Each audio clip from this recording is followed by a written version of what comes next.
This is 5 on 20 News, where the news might boggle your mind, but the newscaster will knock your socks off. With your Alex Kack, coming to you live from our studio in downtown Tucson. And first, the local headlines. As part of Donald Trump's immigration crackdown in the U.S., the president is reviving a program that deputizes local law enforcement. The decision was largely overlooked because it fell on the same day that Trump announced his plans for a big, beautiful, titillating, and titanic border wall. But the deputizing program may turn out to be even more damaging for the immigrant community. The initiative was originally established in 2009 under the Obama administration, where more than 60 police and sheriff's agencies received special authority to enforce immigration laws in addition to local policing.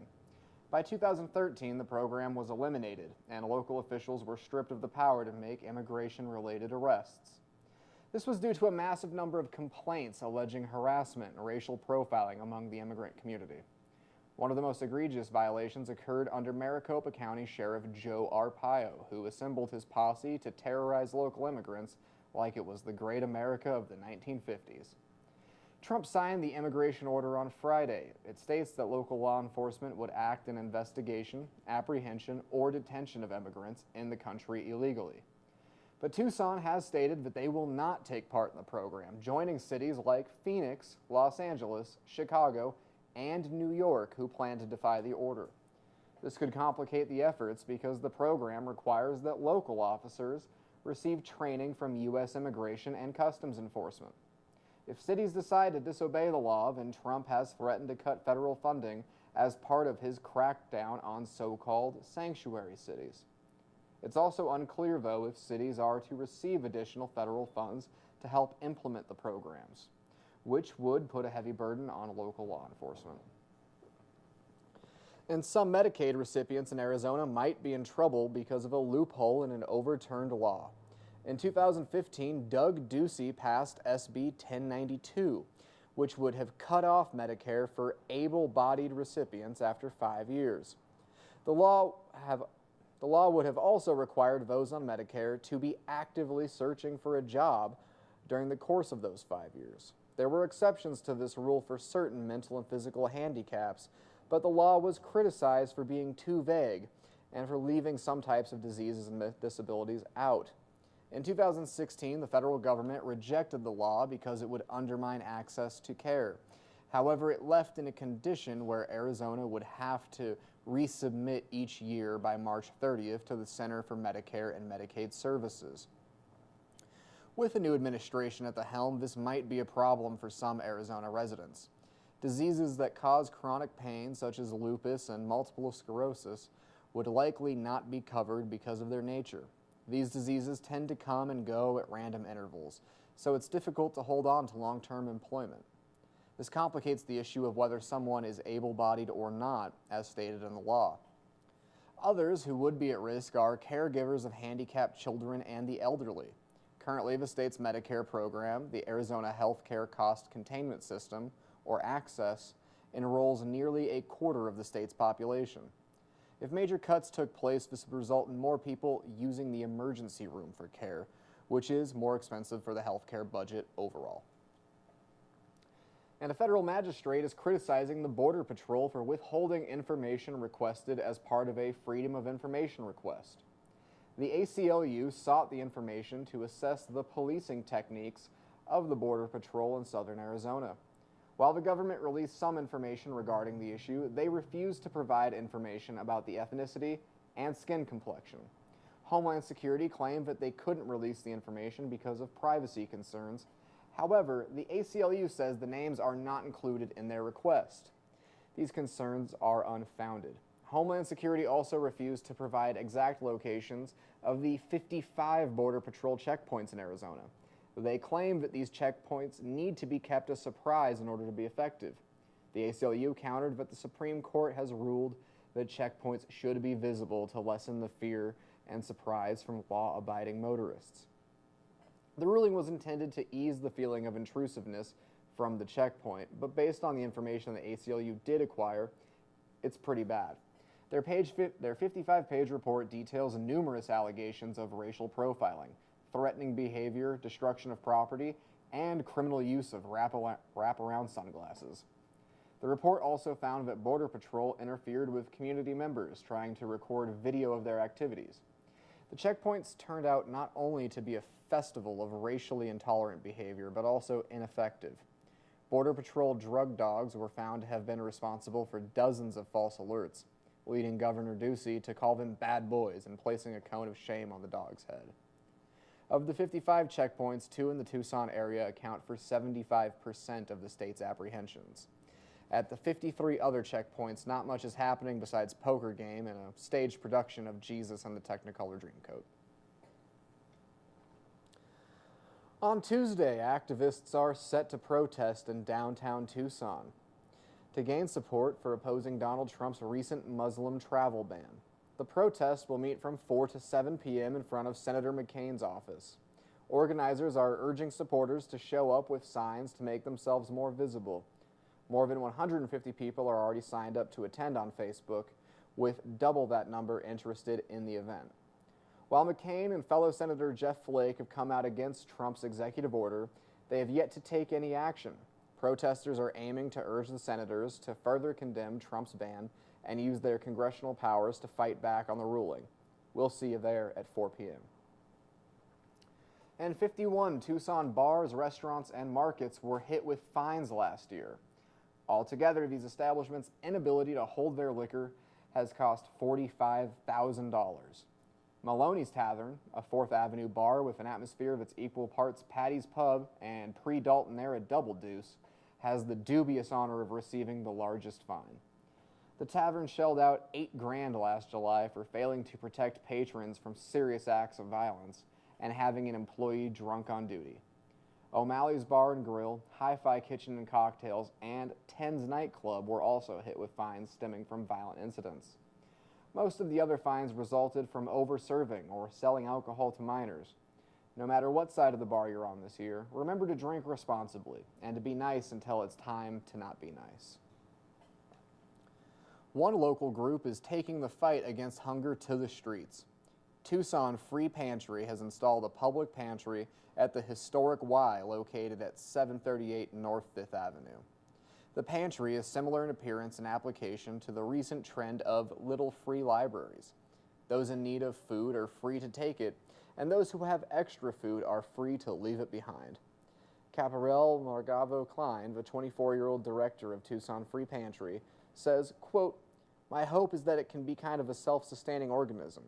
I like the idea that it can be there for anyone and everyone and just kind of bring the community together and help those who need it." Margavo Klein has plans to expand the program to other areas of town, with several free pantries currently under construction. For more information, visit TucsonFreePantry.com. And now, in national and international news. Trump's latest executive order bars citizens of Iraq, Syria, Iran, Libya, Somalia, Sudan, and Yemen from entering the U.S. for the next 90 days. Despite multiple cheap heat mentions of the 9/11 terror attacks throughout the document, the home countries of the hijackers, Egypt, Saudi Arabia, and the United Arab Emirates, were not included in the ban. The fact that these happen to be countries where Trump has done business is purely coincidental, of course. Contrary opinions will retroactively be punished with castration by a future insane executive order. The order also slashes the refugee cap from 110,000 to 50,000 this year, and will halt all refugee admittance for the next 4 months. The Trump team will use this time to overhaul the refugee vetting process, a process that already includes screening by the National Counterterrorism Center, the FBI, the Department of Homeland Security, and the State Department. The Trump vetting process is expected to include an ocular pat-down from Alex Jones and a religious test that would prioritize Christian refugees. The executive order went into effect on Friday in lieu of a signature, and Trump signed the document with a sketch depicting a gathering of hooded Klansmen. The global reaction to Trump's Muslim ban has been largely and unsurprisingly negative.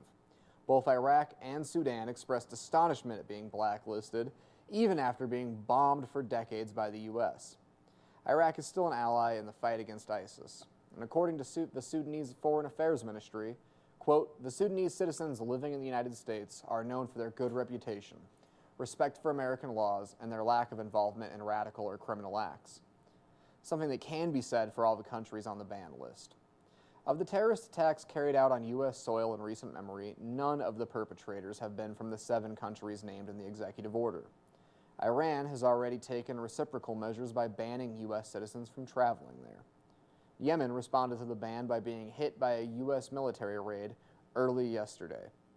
The attack allegedly killed 14 al-Qaeda members and at least 10 women and children.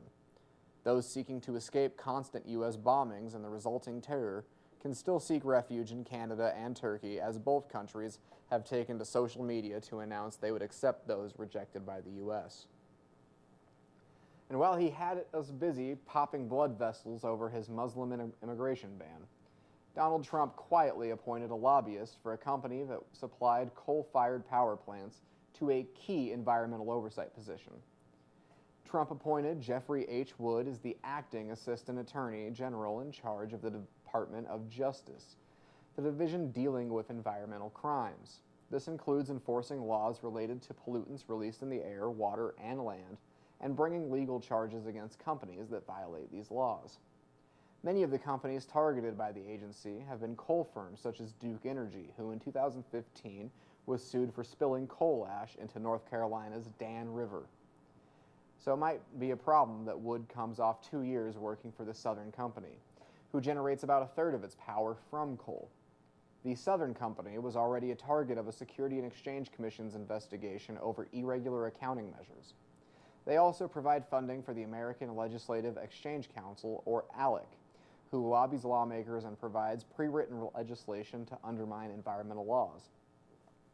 In his past, Wood also was a lobbyist for Balkan Bingham, where he worked to influence climate change and Clean Air Act laws for the Southern Company. He deregistered himself as a lobbyist only 3 days before taking over the position at the Justice Department. This continues a pattern of Trump appointing representatives of the fossil fuel and banking industries to top-level posts, where they will be expected to police the very same industries. The surprises continued on Monday when Trump named Jed Clampett as acting director of the EPA. Trump was later informed that Clampett is not, in fact, a real person, and the actor playing died decades ago, leading the president to uncomfortably sob for several minutes. And after hacks of the DNC and John Podesta's emails made Hillary Clinton seem less appealing than the sentient jack-o'-lantern we elected, one would think cybersecurity would be a priority. Apparently, Trump couldn't be bothered. According to a tweet from Yoranon News, Trump refuses to use any smartphone other than the Samsung Galaxy S3. To provide context for iPhone users, the Galaxy S8 is expected to be released sometime in the next few months. Trump's phone, which was originally released in 2012, can only be updated to Android 4.4. Android no longer supports the 4.4 operating system, leaving it vulnerable to a barrage of cyber attacks. Simply sending a multimedia message containing a video that includes a malware code is enough to gain access to the device. We here at 5 on 20 do not condone any illegal activity.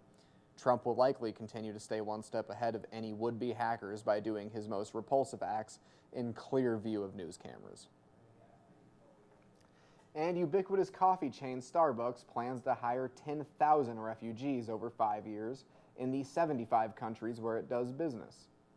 CEO Howard Schultz announced the plan in a memo that appeared to be to Trump's recent Muslim travel ban. Schultz wrote that, quote, "We are living in an unprecedented time," and says that the company will prioritize interpreters who supported U.S. troops abroad. In the memo, Schultz also talked about his support for the Deferred Action for Childhood Arrivals, or DACA program. He said the company is ready to help and support Mexican citizens in the case of the proposed trade sanctions and immigration restrictions. Jeffrey Immelt, CEO of GE, also said that he opposed the law, along with the heads of several tech executives such as Google and Apple. Pornhub has yet to release a statement on the issue, but is planning to meet with Trump in the middle of the night on Wednesday. And sure, the Muslim ban might have been Trump's greatest hit, but don't ignore the B-sides. Another executive order signed by Trump on Saturday would reshuffle the National Security Council and refocus power within the agency. The order gave Chief Strategist Steve Bannon a regular seat at NSC meetings, an unusual move for a cabinet member with no military connections. Even stranger is that the Director of National Intelligence and the Joint Chiefs of Staff will be invited to meetings only when the subject pertains to them. Under previous administrations, the Joint Chiefs attended all meetings. The NSC is the main group who advises the President on national security matters and foreign affairs, so giving Bannon a seat at the table also gives him a chance to influence U.S. foreign policy.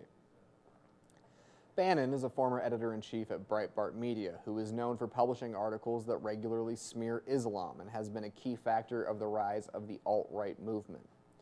Last week, Bannon lashed out at the media in a New York Times interview, calling them, quote, the opposition party, and saying that it should keep its mouth shut. Bannon plans to bring this strategy to the first NSC meeting, where he plans to give National Security Advisor Michael Flynn a wedgie to assert his dominance. And representatives of Iraq's government say that the country should issue a ban for American visitors in return for Donald Trump's Muslim ban. The country's Foreign Affairs Committee made the call on Sunday when they got together to discuss Trump's decision. Iraq's Popular Mobilization Forces, Iranian-backed paramilitary group trained to fight ISIS, also called for the ban, along with ejecting American nationals that are currently in the country. The group's leader, Ahmed al-Asadi, said the Iraqis are feeling, quote, a sense of betrayal and anger, especially among those who helped U.S. forces. If the ban were to go through, this would allow Iran to further cement control in the country without U.S. interference. It also shows how the Muslim ban has already sowed a deep resentment in the Middle East and likely will invite retaliatory attacks. Also, Americans may never get that Iraqi honeymoon they've always dreamed about, or enjoy the pleasures of Crude Land, the 30-foot oil-slicked water slide that leads into the Persian Gulf. Membership fees are rising at Donald Trump's Mar-a-Lago, the country's ritziest bordello of Botox flesh. On January 1st, fees at the country club doubled from $100,000 to $200,000. President Obama's former top ethics lawyer, Norm Eisen, said that this is, quote, not a very subtle exploitation of the fact that the club's figurehead is now President of the United States. Eisen said that this is the type of behavior he'd expect from Louis XIV and not a U.S. president. But let's be honest, we all kind of expected this, didn't we? A membership at Mar-a-Lago enables visitors to mingle with the president, particularly during special events such as the annual Winter White House. The $100,000 price has been in place since 2012, when it was cut from $200,000. It's unclear why the price rise suddenly happened, but we could guess at one reason in particular. In addition to the $200,000, members pay $14,000 per year to hobnob with the District 1 crowd. Mar-a-Lago is no longer run by Trump, as he resigned as head of the Trump Organization and gave control to his sons. But there are issues because he handed his business off to his sons, which creates a big, beautiful conflict of interest. Critics say that memberships can be used to curry favor with the president and can be used as a loophole from rules barring foreign governments from giving money to a U.S. president. So expect a whole lot more Saudi princes and oil executives to suddenly feel the hankering for some patio shuffleboard. This was Alex Kack for 5 on 20 News. Coming up next, Sean Sees Dead People.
Better to die fighting for freedom than be a prisoner all the days of your life. Bob Marley said that. You say you want a revolution, well, all right. It just so happens that I've got 4 revolutionaries who died today in history. She was meritorious and dutiful, his peaceful resistance, beautiful. Her social causes were vast, but his contributions, will they last? Let's go. On this day, in 1836, Betsy Ross, the American seamstress, who is widely credited with making the American flag, died of natural causes at the age of 84. Did Betsy Ross create the American flag, though? Betsy's creation of the flag is not an established historical fact like the signing of the Declaration of Independence or Washington's winter at Valley Forge. Those events quite definitely took place and were public knowledge from the beginning. There was an affidavit, however, by Betsy's daughter, Rachel Fletcher, in which she implied that Betsy had a significant hand in the design of the flag. Supposedly, the original flag was a square, which Betsy insisted was the wrong proportion. In addition to that, the stars, 13 at the time, were scattered all over the blue field in the upper left corner of the flag. Betsy insisted that they be arranged in some sort of geometry and suggested a circle, to be more specific. Also, the stars were supposedly 6-pointed stars in the beginning, hail Satan, which Betsy suggested should be 5-pointed stars. I guess she got her way in the end. Betsy Ross worked much of her life as a seamstress, which was probably why she got the job. Her skill set got her pretty close to the front lines of the Revolutionary War. She repaired uniforms and made tents and blankets for soldiers, and even helped assemble stuffed paper tube cartridges with musket balls for prepared package ammunition for the Continental Army. Betsy Ross died in her home amidst the bustle of Philadelphia. Her home is actually a tourist destination, but like the creation of the flag, nobody knows if it was actually her real home. Her body was first interred at the Free Quaker Burial Grounds on North 5th Street in Philadelphia. 20 years later, her remains were moved to the Mount Moriah Cemetery, also in Philadelphia. In preparation for the American bicentennial, the city ordered the remains be moved to the courtyard of the now legendary Betsy Ross House in 1975. However, cemetery workers found no remains beneath her tombstone. Bones found elsewhere in the family plot were deemed to be hers and were reinterred in the current grave visited by tourists at the supposed Betsy Ross house. On this day, in 1948, Mahatma Gandhi, India's political and spiritual leader, was assassinated in New Delhi by Hindu extremists at the age of 78. Gandhi was the preeminent leader of the Indian independence movement in British-ruled India, employing non-violent civil disobedience. Gandhi led India to independence and inspired movements for civil rights and freedom across the world. Gandhi famously led Indians in challenging the British-imposed salt tax with the 250-mile Dandi Salt March in 1930, and later in calling for the British to quit India in 1942.